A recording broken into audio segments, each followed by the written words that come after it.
Mga ka-critter, tignan nyo tong kakaibang tarantula. May heart-shaped mark sa abdomen niya. Gusto nyo bang malaman kung anong tarantula to? So tara, kilalanin natin.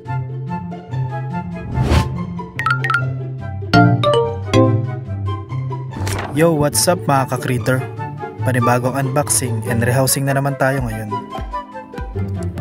Buksan na agad natin tong deli cup.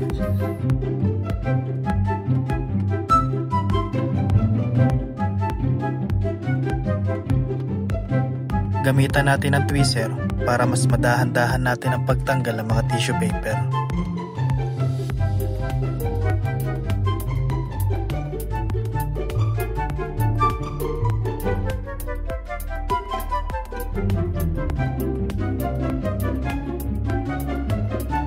Ipakilala na natin itong bagong tarantula.